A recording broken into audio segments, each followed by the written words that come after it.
Hello, good afternoon and welcome to the National Library of Australia. I'm Barbara Lemon. I'm a Director of Curatorial and Collection Research with special responsibility for the oral history collection. Thank you for joining us here on Ngambri and Ngunnawal country. I acknowledge the traditional owners and custodians of this land and pay my respects to elders past and present.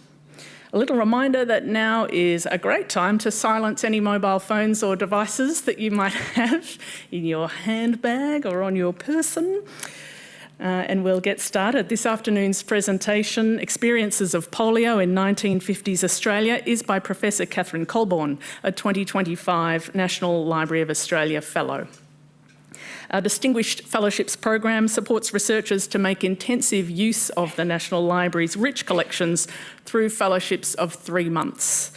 These fellowships are made possible by very generous philanthropic support, and Catharine has this year held the Fellowship for Research in Australian Rural, Regional or Environmental History in memory of Professor Ivor Jones.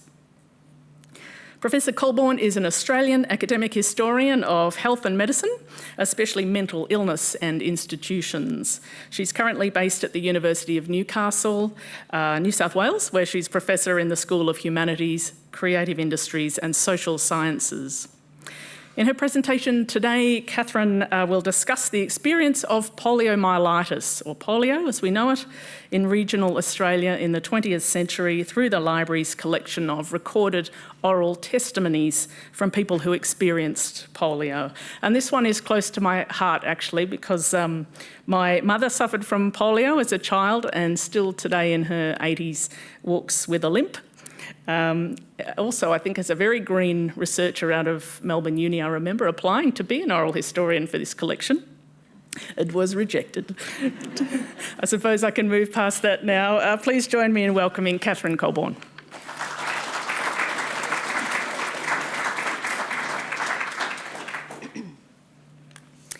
Thank you so much for that lovely welcome, and thank you everybody for being here. I really appreciate people coming to hear me speak about this topic and for those watching online as well.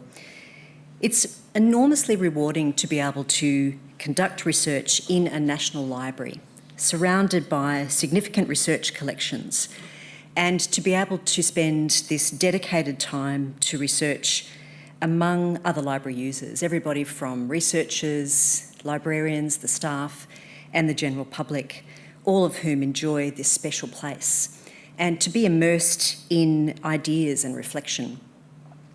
I feel very lucky and very privileged to have been supported by the National Library of Australia, but also by my own institution, who've made it possible for me to be here both last year and in 2026.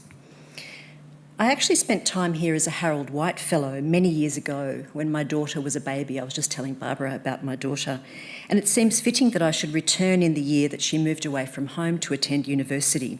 So these two fellowships bookended by life's moments. I want to say a few words too about the named fellowship I've received.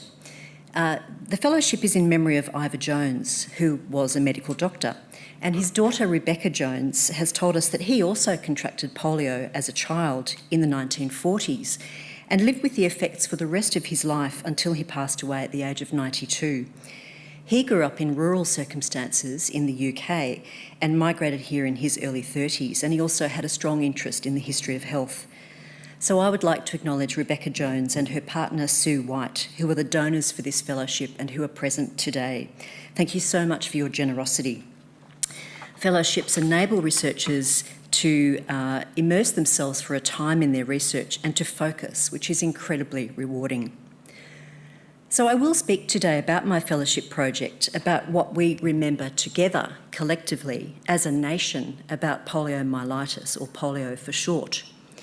In my fellowship proposal, I promised to take a social history approach to identifying the individual, personal and shared memories of polio as an illness through the oral histories held in the collection, and also to look at educational books, pamphlets and related ephemera. This focus remained and will form the substance of my talk today. But I also intended to frame my research around my mother's experience of polio.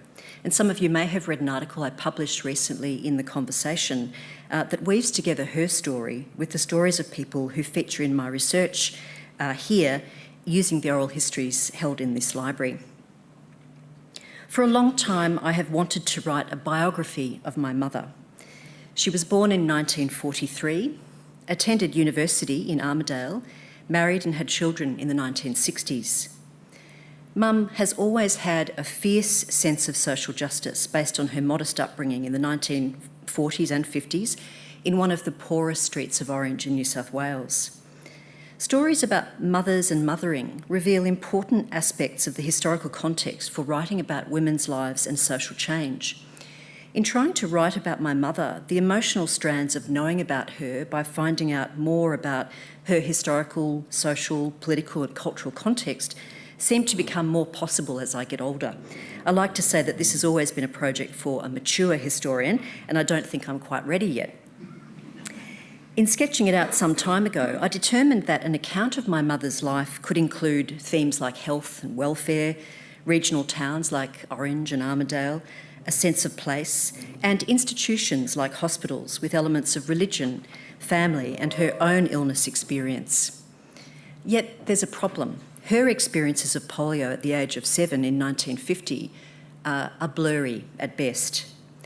So let me explain how I can make sense of my mother's polio in ways a historian can or might, through a story of polio in places, families, and patterns in 20th century life.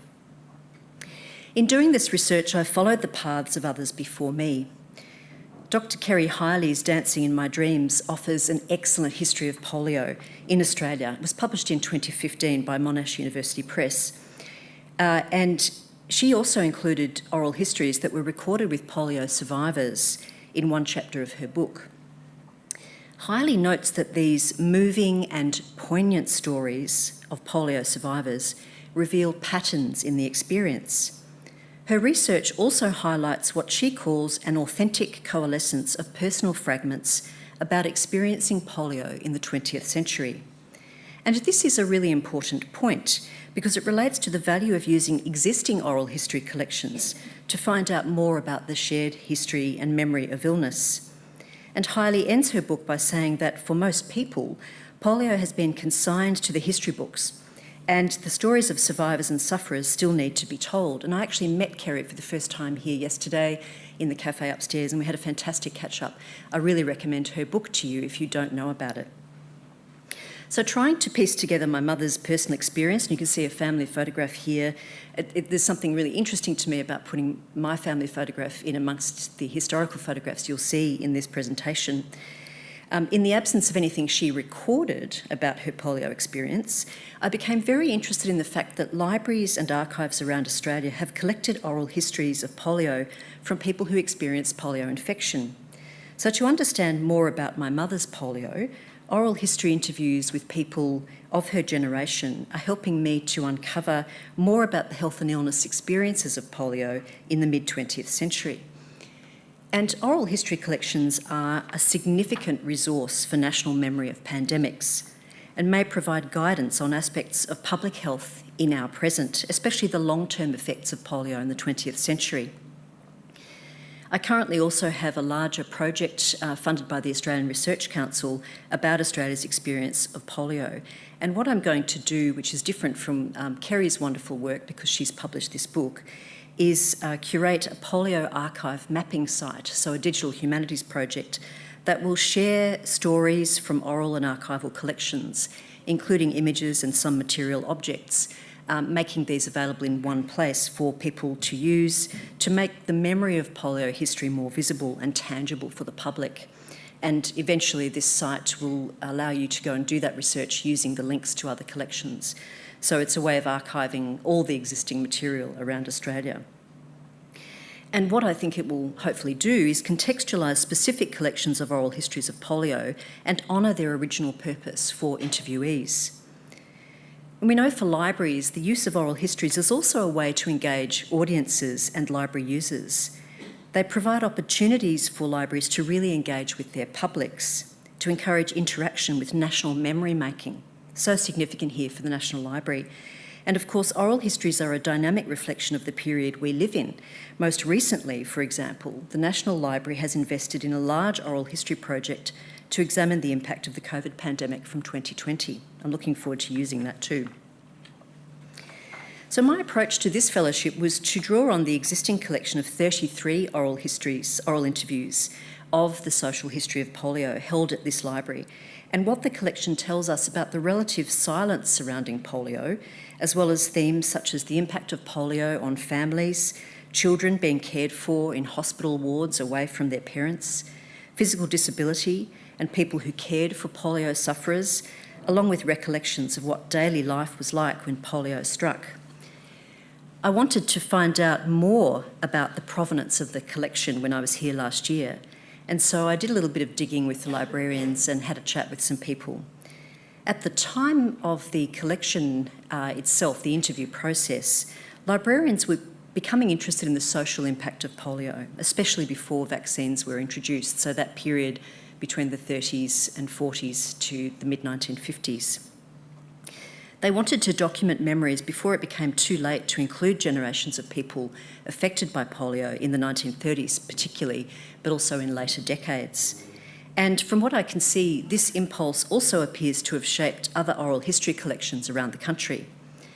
And so they had some funding from Polio Australia, an organisation dedicated to support and advocacy for polio survivors. And they set up a project, modest funding, with the National Library. And Polio Australia had also set up a polio register in 2010, around the same time, which meant that people could register their polio experience. They also publish a newsletter and collate stories and are very active in that kind of ongoing preservation of memory. In October last year, I spoke to Frances Rush, who was commissioned by the National Library to scope the oral history interviews with a range of people affected by polio. She'd been working in the Government Department of the Attorney General on projects associated with disability and guardianship. She took leave from that role to conduct these oral histories and worked with polio survivor Mary Westbrook, who had links with polio survivors networks around Australia, and also Gillian Thomas, who was then president of Polio Australia. And so they went about recruiting participants by working with the Polio Australia organisation and networks. They explained what they were looking for. They wanted to get a cross-section of the population, including people from regional areas, but also a mix of age, gender, other backgrounds, including new immigrants to Australia historically, and really wanted to tap into those shared memories of polio. So the oldest interviewee was 95 and contracted polio aged 2 in the 1930s.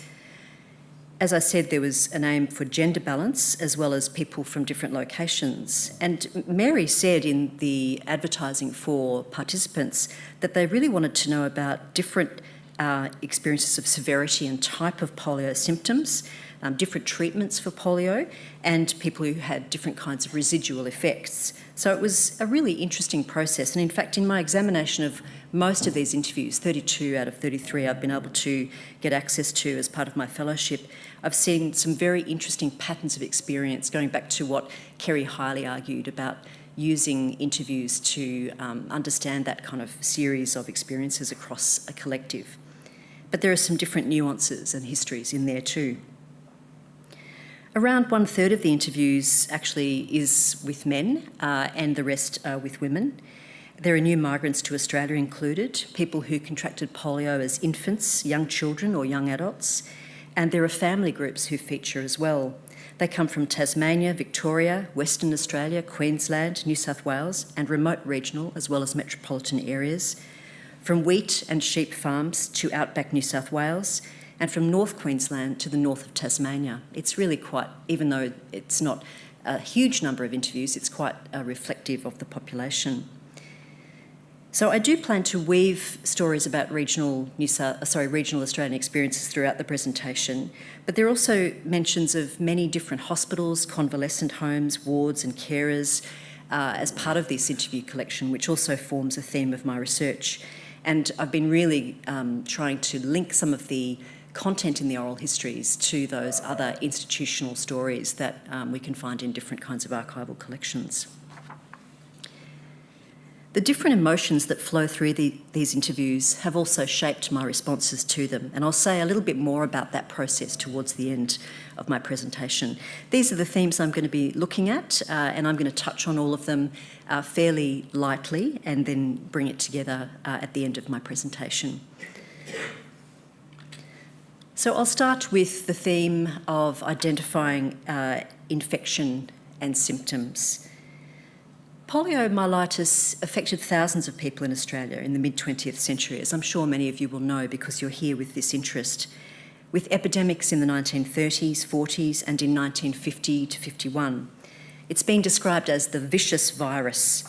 There were late 19th century epidemics of polio in various places around Australia before it was a notifiable disease in the colonies, later states, and it affected children and young people, earning the name infantile paralysis.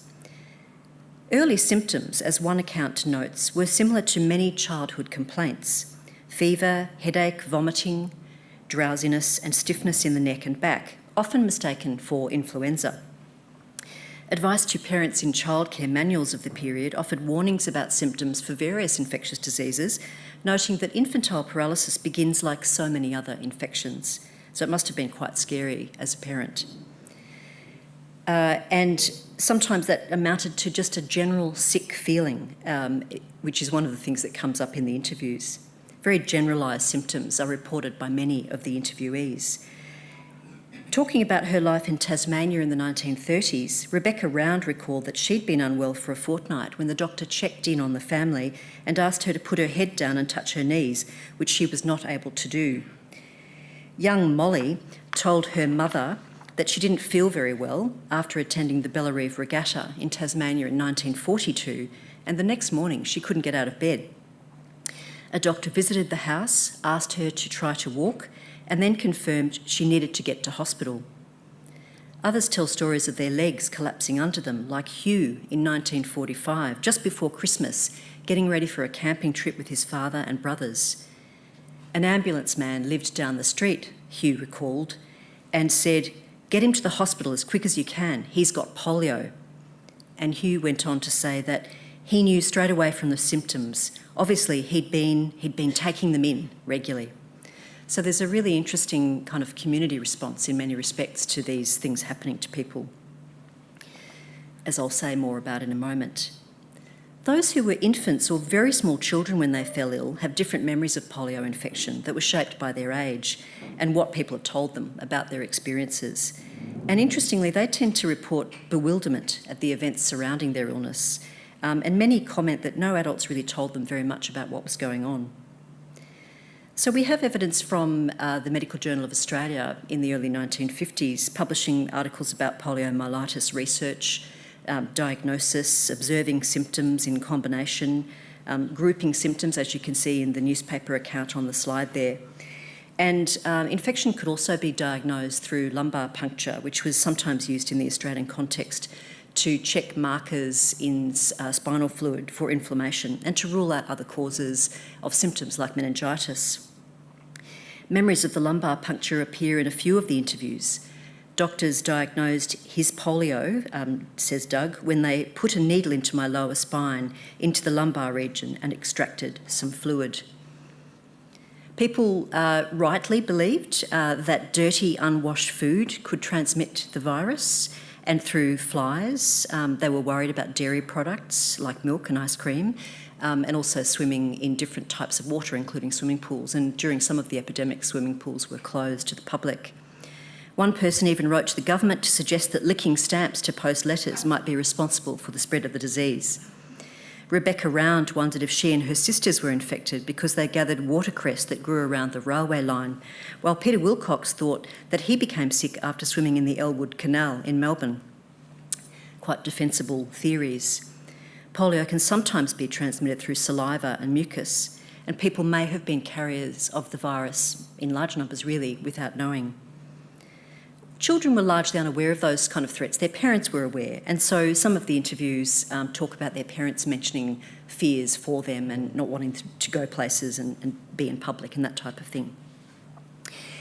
I've just been sort of fact-checking a little bit using the new website for the Australian Centre for Disease Control and looking at the current state of polio, and it's really interesting actually if you want to have a look at that. So, the interviewees talk about this threat always being there because they lived through it, but I think many people, and this is the point of my project, have kind of forgotten that living memory of polio.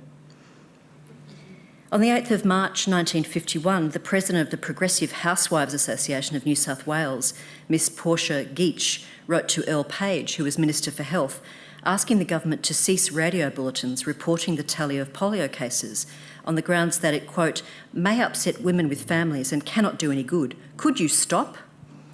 Page replied on the 22nd of March saying politely, no.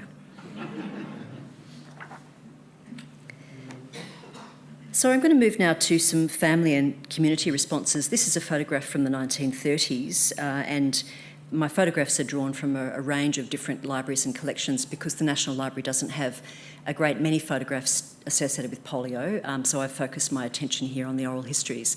And the photographs are illustrative of some of the themes. Family and community responses varied, and I certainly don't want to be focusing only on the negative, because there were many caring communities. But sometimes the negative comments do stand out in the interviews. I believe the people in the house opposite almost had a fit, said Lynn E., who caught polio as a young teacher trainee. Hugh recalled stories of people who had recovered from polio, but when they were out and about, found that others would move to the other side of the street when they saw them.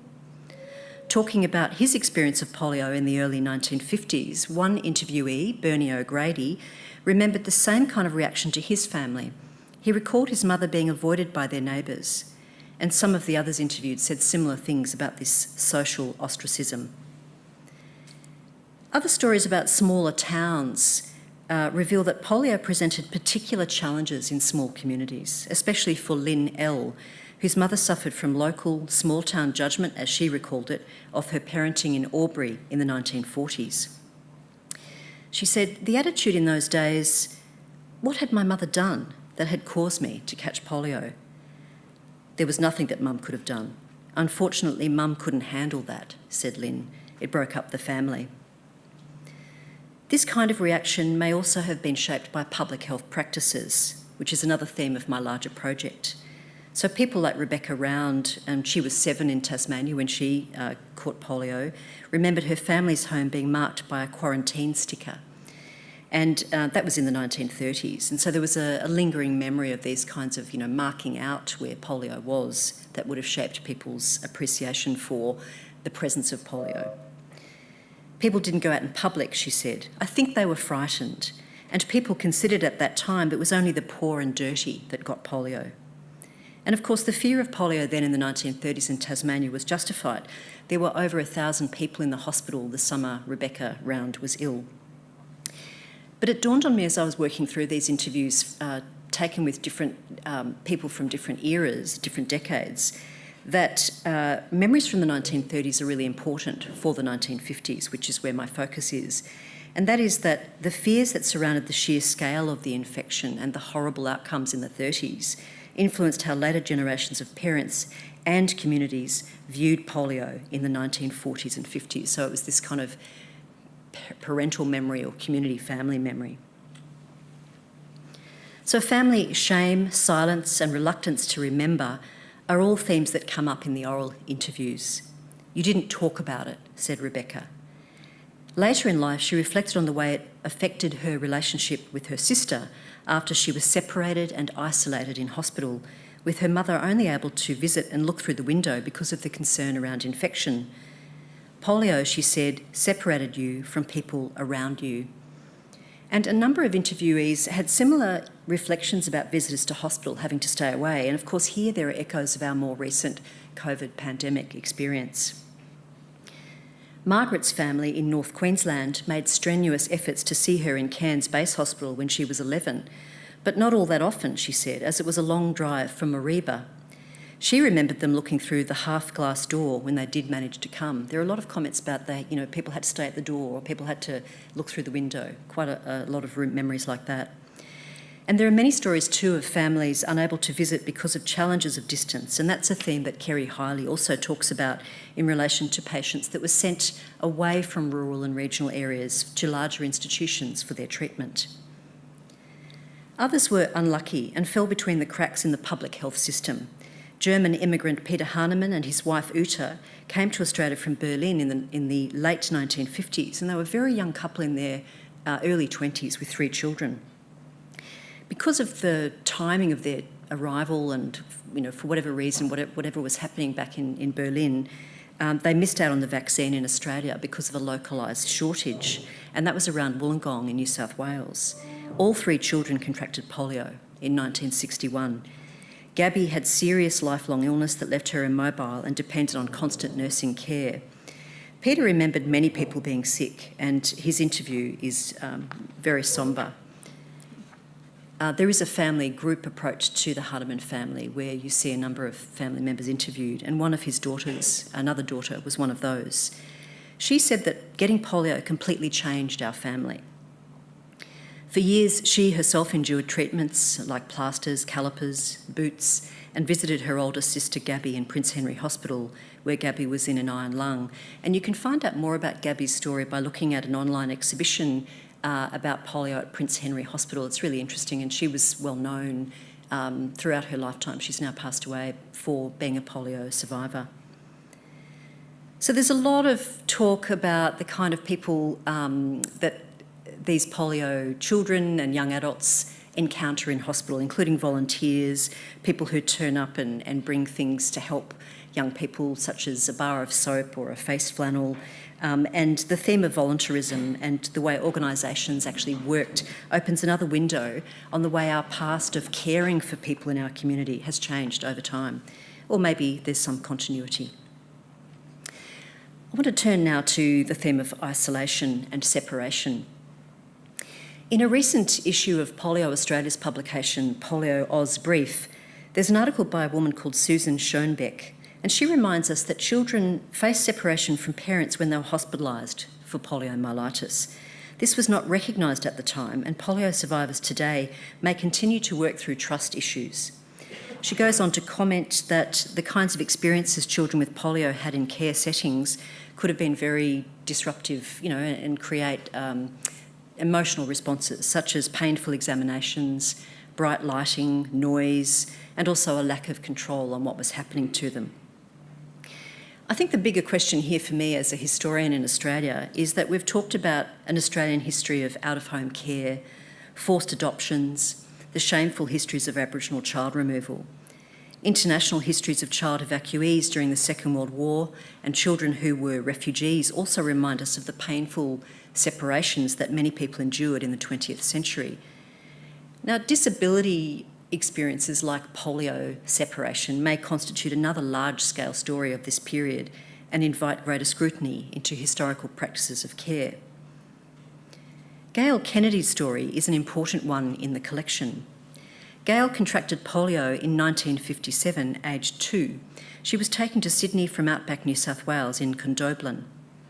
She had no idea that she was Aboriginal, from Wangaiban people, until she was a bit older, because she spent so much time away from her parents in care at the Royal Alexandra Children's Hospital in Camperdown and then in rehabilitation. She remembers physiotherapy, pool exercises, being in plasters and calipers, learning to walk again. But she also remembers the shock of being reunited with her parents, who she didn't recognise. Now, Gail has written in public about her experiences. She's become a writer and a creative practitioner, and her parents were also interviewed for this project. She published a book in 2007 called Me, Ant-Man and Fleabag that gives an account of this re-meeting with her parents. She's given interviews for media and become an advocate for others with disabilities. And there's another memoir I've come across while I've been in the library by Wendy Craig, which is called Into the World Alone, published in 2019, which tells a similar story. So there's something in this about some of the more remote experiences of children who lived in parts of Australia who were taken away for care. Lynn L. recalled that when her father came to pick her up from the Hampton Hospital in Victoria, where she was being treated, to take her back to Albury, it was just sheer elation. Larger wards could be busy and lack privacy, with only screens to offer a sense of personal space. The sound of machinery like the iron lung was ever present. Some nursing staff and carers left more negative impressions on the children. Lynn E. recalled the horrible lady in charge of the ward she was in at the Prince Henry Hospital, who used to comment, "I hate polios." But other nurses were kind and sometimes rebellious, breaking rules to give patients a warm bath. As a young woman with polio, Lynn remembers nurses smuggling in beer for the older patients, who were often starved of entertainment, and she gave a delightful giggle in her interview when she was remembering this. There are also accounts of friendship in the wards, a kind of camaraderie between patients, and these themes show up too in some of the photographs. So I'll talk a little bit about memories of treatments. A number of historians have written about controversies in Australia around polio treatment. For example, Sister Elizabeth Kenny. Fewer people have written about this on a large scale in terms of people's experiences of those treatments, but there are some academic pieces of writing.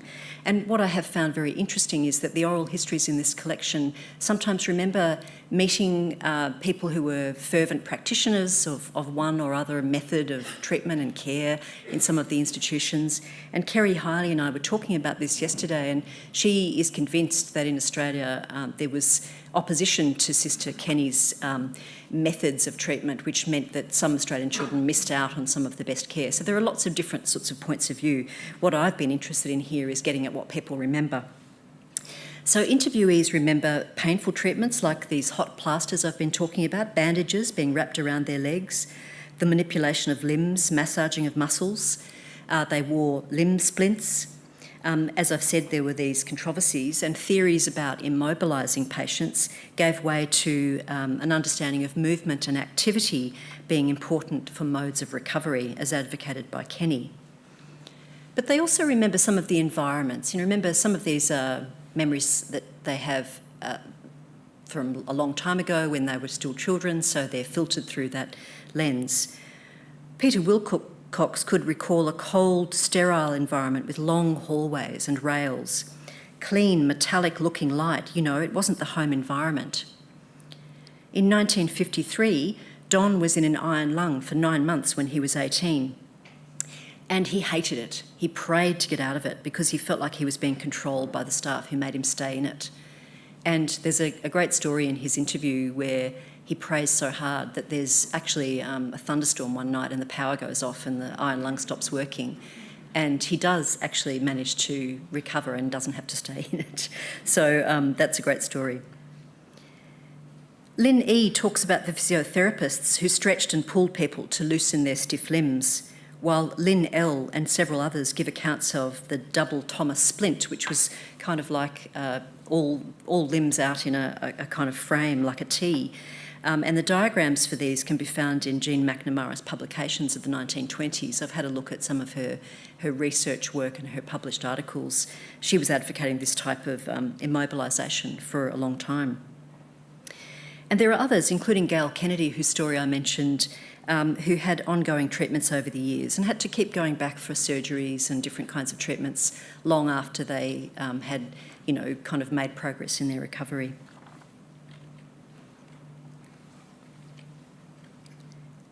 I think I've missed one or two there. I might just go back to that one so you can read a comment there. People who had memories of positives like hydrotherapy bath being a wonderful release and a relief. Sometimes, as I said, the nurses allowing them to do that on the secret. And on family dynamics and mental health, sometimes I think, and I haven't talked about this or written about it yet, but the camaraderie on the wards with groups of other children and people who people met across the age span as well also constituted a type of family. One of the most important thematic elements in the collection of interviews centres on this theme of family dynamics and the impact of polio on family relationships. Time and again, interviews mentioned family breakdown, tension, the loss of close relationships with siblings or parents as a result of polio. In 2 interviews with people who contracted polio as children, memories of polio are bound up with the knowledge of family conflict, and I'm sure there's more as well. Lynn L's mother left the family when Lynn was 8, leaving her to be raised by her father. In Jack's account, his parents' marriage was failing as he fell ill in his early teens, and his father left his mother, as he put it, just walked out when Jack got out of hospital. And I can totally appreciate these also echo through our present, those concerns about how to care for children who've had different sorts of illness and health problems. Peter Wilcox spoke about social isolation too, and the feeling that his family was treated differently because of his illness. It's a very important interview, this interview with Peter Wilcox. To this day, he says, I can still know the feelings that people must have had towards my family. Peter's interview starts with this theme, and he talks about one of the most dramatic photographs he's ever seen, a photo of parents carrying a child into hospital. He was the only one in his neighbourhood in Melbourne to contract polio, and his emotional story is one of actual enormous compassion towards his parents and his family, and pride in the way his family cared for him and thought about him. Contrastingly, one woman who contracted polio at around 5 months old commented that as a child, I used to think this was a very negative story because she felt that her family told her that because of me, they all had to stay inside for 2 weeks. She grew up feeling pressure to always be a good girl for her mother. She located her childhood medical records using a Freedom of Information request to help her understand her experience. Her life was affected by these kinds of murky, bad memories of having polio. She commented that I had a distance from my body. Now, this shows that not only relationships within families, but a person's relationship with her own self and body was formed by this illness. Young men experienced feelings of loss when their polio began to affect their joy in physicality, like Doug Sutherland, who reflected that, curiously, in my dreams, I was still running and jumping and playing football after his hospitalisation. Many interviewees reflect on the way polio set them apart from others and gave them a sense of difference. This sense of difference may have coloured the way someone with polio was able to re-enter the world that had been disrupted by their illnesses, sometimes for long periods of time. So taken together, the interviews tell a story about the way polio survivors were encouraged to push through and resume activities. They were not to be coddled. Evidence tells me that the financial pressure on the Commonwealth and state governments to support forms of aftercare for polio cases also drove this insistence that things and people should return to normal to prevent them from becoming dependent on invalid pensions. And interestingly, just this week I've been looking at medical reports from the Director General annual medical reports, and at the same time as they were worried about polio in the 1950s, they were still trying to work out how to approach tuberculosis care, institutions and funding for people. So they're really, it's a huge kind of deal for the government to have these polio epidemics before the vaccines. Now, we know that one of the most well-known polio survivors in Australia was writer Alan Marshall, and his papers are here in the National Library. He documented his childhood experiences of polio in the early 20th century in his much-loved novel I Can Jump Puddles, and it was first published in 1955, which I think is very interesting, very close to just as the vaccines being introduced in 1956 in Australia. He wrote very positively about the impact of physical handicap on children and suggested that children did not see disability. Yet some of the interviewees tell a different story about being told they were crippled. Sometimes their classmates were rough and rude, not always, other times they were great and supportive. Adults were probably more of a problem because they would tell them things like, you'll never walk again. But in fact, it made them only more determined to succeed and to prove otherwise. So there are some interesting stories of the way polio affected people's ability to reintegrate physically in terms of schooling and exercise and sport and friendships. And they often did just push through and get engaged in sports. They were encouraged to do so where they could to, I guess, that word normalcy, to normalise who they were when they returned to school. And that's something that my aunt reports that my mother also did. People were also more used to seeing disability post-war, in post-war Australia, because of returned servicemen coming back with obvious injuries or missing limbs and disability. And more than one interviewee talks about that. One interviewee also talked about being very grateful that polio didn't cause him to have visible disabilities. So I think there was sort of, some ambivalence about the visible disability versus the invisible in the lives of these people. And he reflected that he'd not suffered in that respect and he'd had a lot to be grateful for. So there are certainly these kinds of really interesting positive insights as well. I think that the story of polio aftercare deserves much greater attention. And my larger research shows that there were many, many institutions all around Australia devoted to these children between the 1920s and the 1970s. Social welfare organisations like the New South Wales Society for Crippled Children, now Northcott, supported families with practical help. And a few interviewees remember some of their experiences with what became the Royal Far West Children's Health Scheme, based in Manly, in Sydney. It was an organisation, you may have heard of it, devoted to the care of regional and remote children that was established in the 1920s. And it had a particular role to play with polio, providing calipers to children who needed them and residential camps at the Sydney beach for children from across New South Wales. They were for all sorts of children every Christmas who'd never seen the sea before. I've just looked at some film footage from the National Film and Sound Archive talking about the benefits of those experiences. And they had a long history of venturing into remote and regional parts of the state to survey populations looking for physical impairments, not just polio, but all kinds of disability or health issues that may have needed addressing. Copies of the Far West magazine are also held here at the National Library, along with annual reports. In December 1955, the magazine they published reported that since the health scheme's inception, there had been almost 7,000 admissions to the Drummond Home at Manly. Many of these were children with polio, all from remote areas of the state. Among them, the young Gail Kennedy from outback New South Wales and other Indigenous families and children. I just want to reflect on immunisation before drawing to a close. The image that was used to promote this talk of the caravan, you may remember, serves to remind us of the methods used to reach everyone when vaccines were introduced in the mid-1950s. It's a photograph of one of 4 caravans specially built for the health department in one of the states. I actually don't know which state, it wasn't made clear in the record.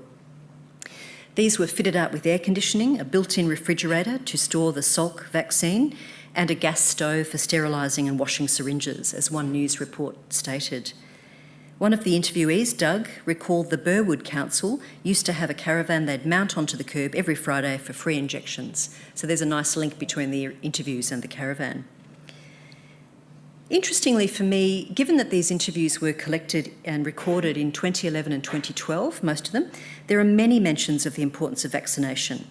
Polio survivors talk about the significance of vaccination to them, to their families, once vaccines were available.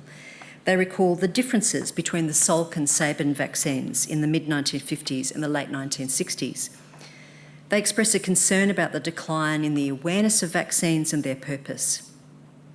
And I want to give the last word on this topic to Bernie O'Grady, who was fervent about vaccination, but honestly, many of the interviews were. The message I would like the public to know, Bernie offered, is that I wish that we would never see an outbreak of polio in Australia again. Okay, I'm going to draw to my conclusions now by reflecting on this experience of looking at all of these interviews, reading, listening and so on. I've deliberately ranged over a wide number of themes to build this composite picture of the polio experience. And as I said at the beginning, I set out to look at, what happened in Australia, what we remember about polio, and also examined not only the oral interviews, but things like newspaper clippings, medical writing, published memoir, pamphlets, a number of things held here, but also at the National Archives. Now, as recently as in the 1990s, the Northcott Society, which I mentioned earlier, promoted a fundraising activity for children with physical disabilities caused by conditions such as spina bifida and cerebral palsy by reminding people about the impact of polio in earlier decades. And I was really struck by this pamphlet and its use of 1950s imagery. It has a tagline, "The 1950s gave us the FJ Holden, the Hills Hoist, the Melbourne Olympics and polio." Polio then might be located in the public imagination in the 1950s, distant enough now to be almost forgotten. Imagine not being able to get around, to walk, to run, to lift, to go shopping, or to a football match, the leaflet states. The leaflet made me think about whether there is an Australian experience of polio, one peculiar or particular to what happened here in how the virus shaped the lives of thousands of people and our responses to it. I mentioned Alan Marshall's publication in 1955, which is fascinating given that time was the recent living history of polio in Australia. And Marshall actually gives his experience in hospital wards as a young boy a deceptively light touch. But there are many similarities between his polio narrative and the accounts in the polio interviews. We might say that the shared public memory of polio in Australia is a memory with different inflections. The triumph of the vaccines, the dramatic decline in infections, yet the public memory of the illness itself has faded. Some elements of this have been privatised for individuals. And this private memory of polio is a memory of disability, institutions, families left to struggle and rely on forms of care that sprang up around the epidemics and their aftermath. There's a silence then about polio as an experience that was ongoing for so many people, and that's why oral memories can help us examine the depth of the polio experience and offer both commonalities but also individual stories that demand attention. I don't have time to talk about the way oral historians might theorise. I have talked about this and written about this, but I won't do it here. I'm happy to do that in question time. But is there a specific Australian polio remembering that we can locate among these interviews? Is it on a national scale? I think it is, because this collection at the National Library is a national collection. It's more urgent than ever to be reminded of the way our mid-20th century confidence in medical science has given way to a forgetting about the way epidemics of earlier periods of history were devastating for so many people. As medical historian Dora Varga puts it, between different waves of epidemics might come relief, a conscious forgetting of epidemic times, and a celebration and recovery. I think we're doing it with COVID right now. But the episodes are connected by the lives of people who experience these epidemics, by infrastructure established in crisis moments like those institutions and homes. She says that there's an underlying continuity and persistence that carries forward episodic moments long after they pass. This continuity can be found in the experience and memories of polio through the words and writings and persistence of polio survivors. Thank you.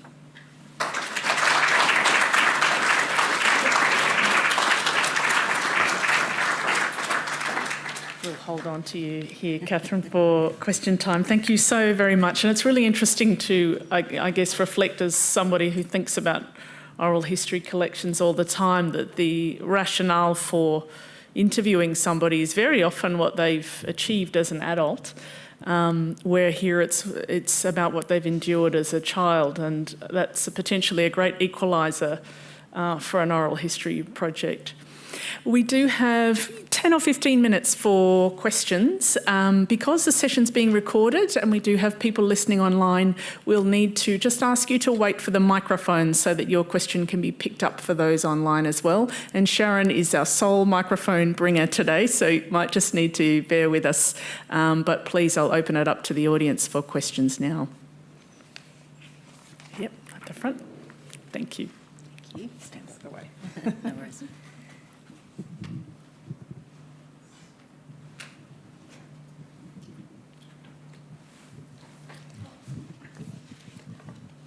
Thanks, that was fascinating, and I've got lots of questions about the subject matter, but one that I have a sort of a long-term background interest in is one that's more general about oral histories. And I noticed with my own father, who was a fairly old man when I was born, like relatively for that age group, that his recollection and the way he talked about things changed over time. Is that something that oral histories actually take account of or actually look at? Yeah, no, thank you so much for throwing me that lovely question. I couldn't have scripted it better because I did take out a paragraph towards the end. So, yes, and in fact, most oral histories, the practice is to take a life history of somebody, so to engage them in a story of their whole life. So these particular ones cover everything from early childhood right through to, life beyond polio and all sorts of experiences that people have had. So they try to capture the context of a person's life. And oral historians are aware that, as they put it, they reflect the time of the telling.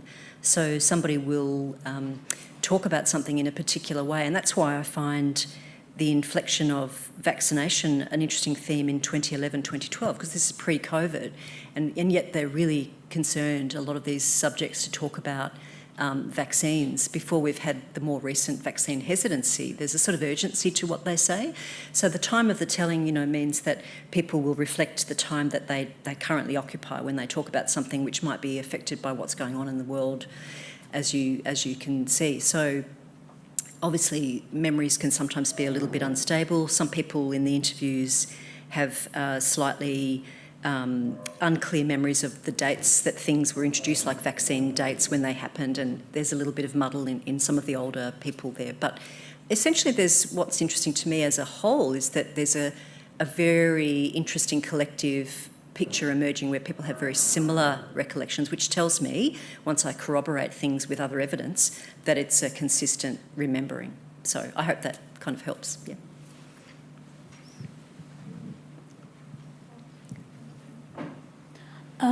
You mentioned in passing comments about Sister Kenny and her lack of support in Australia, and I think I heard you say that it was sort of supposed lack of support or equivalent wording to that. I thought it was pretty damn obvious that she didn't get it. I'm just wondering if that's just myth or if it's actual.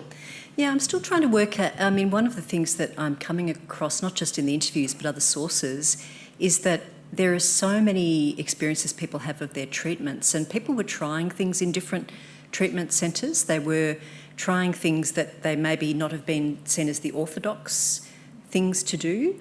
And there's a bit of experimentation happening. And in fact, I came across a piece in the National Archives the other day where there was an official letter between the Health Department and one of the states talking about how people are doing this kind of treatment, but they're not calling it, they're being very careful not to call it the Kenny method. So it's definitely happening in different places, but it's very uneven.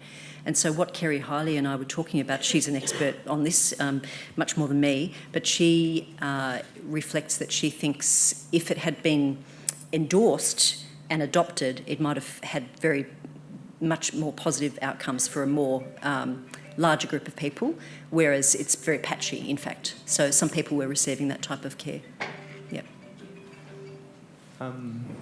You mentioned earlier how a lot of the people who underwent polio treatment in hospitals experienced trust issues and mental health difficulties after the fact due to the conditions of the ward and the separation from their families. I was wondering if you have any more insights on what the long-term effects on their mental health were from those experiences. Yeah, thank you. That's something that I obviously, I'm very interested in because of my background looking at mental illness and its history. I think one of the things people were encouraged to do, and the evidence is there all through these interviews in other collections as well, is get on with life and to put that behind them. But what happens with polio is that post-polio symptoms can emerge in midlife and later in life. And often people are confused by that, and they've also encountered later in life that many GPs aren't very well equipped to deal with that, or they've had to search around for people who can help them.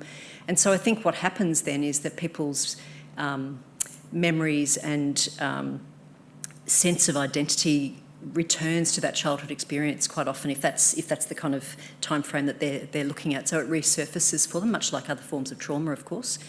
So that's one answer I would give. Another answer is that all through the interviews, people talk about this sense of difference, this sense of separation. I wouldn't say it's in every person's experience. Some people embrace who they are. I listened to an interview yesterday, in fact, where the interviewee embraced herself and was very happy about who she was, but that's not universal. So I think there's more work to be done. There is a project going on at the moment in Australia, a large project on the history of disability, and what I'm going to do is talk to those people about those researchers, about what they're doing, and see if we can connect some of the links here, because I think they would be interested in what I've been finding as well around that mental health topic. Yep. I wonder if the library holds any interviews or records or information about polio in remote Australia, in the missions, in the top end, because, you know, there are still people in remote Australia who are survivors of childhood polio in the missions, and will that be an aspect of your work? Yeah, I'd love to know a lot more about that. In this particular collection, not really. The only one is the story I've mentioned, which isn't Northern Australia. It's Central West New South Wales, Gail Kennedy's story. The larger project that I'm undertaking, I'm also working to collect as many memoirs as I can, and that may not, of course, capture that experience either, but gradually, where my team and I, we're trying to sort of collate as many examples as we can. And one of the things that I'll also be doing is trying to map infection and vaccination in terms of its coverage geographically on a map, a digital map that people can look at. I've also, I'd like to get at some of those experiences, and I've got some people I can talk to about that, but at the moment it's not been part of this fellowship research. It's a really good point, yeah. Thank you. I've just got a question about, I think it's two aspects. Broadly, do you know of anyone who may be going to do some research into comparing the polio experience to the COVID experience through these oral histories that we've done of both? And just to narrow down into that, for example, with the COVID experience in Australia, vaccine hesitancy was a really big part of that. And what is the comparison? Was there a vaccine hesitancy with polio? Was it prominent? And you talked about people being really, in 2010 and 11, being really adamant that vaccines were important. I think that might have been because whooping cough was making a comeback at that point because of people not having vaccines. But, you know, did any of them talk about there being vaccine hesitancy at the time when it came out? My personal experience is my mother had polio, but she didn't suffer from it because she was one of the earliest people to get a vaccine, and so she had it at the same time as she had polio, and she's really convinced that that was the reason that she didn't get very ill from it. Right. Yeah, very interesting. Well, to take your first point, I had a good chat with one of the staff here, Scott McKinnon, who's got a deep experience with oral history collections, and I think that is a really important connection to make between the different collections through the different types of remembering around these episodes and pandemic episodes. So that's something that could potentially be done. In the interviews, none of the people remember vaccine hesitancy for themselves. They do remember people telling them they didn't need the vaccine, which is not true. So they, once they'd been diagnosed with polio and been infected, quite often their parents or, you know, the community around them felt that because they had it, they didn't need to be vaccinated. So there's a little hint of that. But in fact, the statistics are really impressive. So by 1964, 84% of the early childhood and adolescent population was fully vaccinated in Australia. So with the Salk vaccine that was mobilised from 1956 to 1964, that's a huge success story. And in fact, one of the successes, which, you know, Dora Varga, who I quote at the end here, one of the kind of problems, I suppose, is that because it was so successful and then followed by the oral vaccine, the Sabin vaccine introduced in 1966, people forget the severity, and it's sort of like, you know, now people assume it's all gone away, but to keep on the sort of discussion around the role played by immunisation is part of the thing that the interview subjects talk about. They talk about not forgetting that, not forgetting to keep it going, and not forgetting to engage with vaccines. So there were people I've come across in some of the National Archive material I've looked at. There were people who were actively campaigning against vaccines in the 50s and writing to the Prime Minister, Menzies, and kind of complaining about them. So there was a strand of that in Australia at the same time. Yeah. Last one from Beck.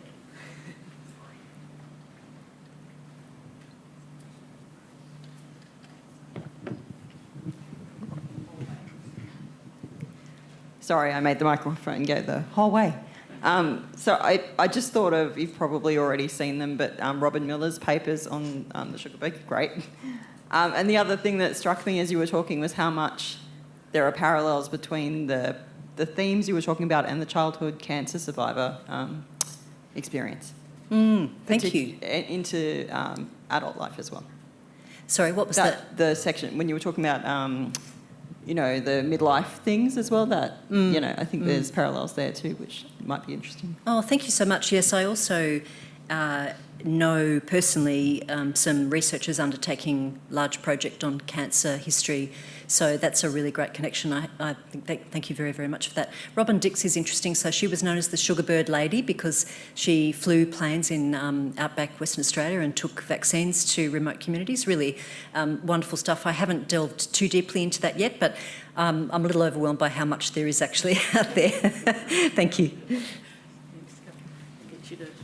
Hang tight with us for just a moment. Sugar Bird Lady is a great title for a novel. Surely someone's working on that. A couple of quick plugs just as we draw to a close. Our website is a place to find recordings of recent talks and performances from our fellows, also the library's YouTube channel. The next fellowship lecture, A Luminous Legacy, Dr. Isabel Bennett and the Secrets of Australia's Seashores, will be delivered by 2026 National Library of Australia Fellow Dr. Joy McCann at 12:30 on Thursday, 20th of August. So surely that is enticing. Thank you so much for attending to attend today.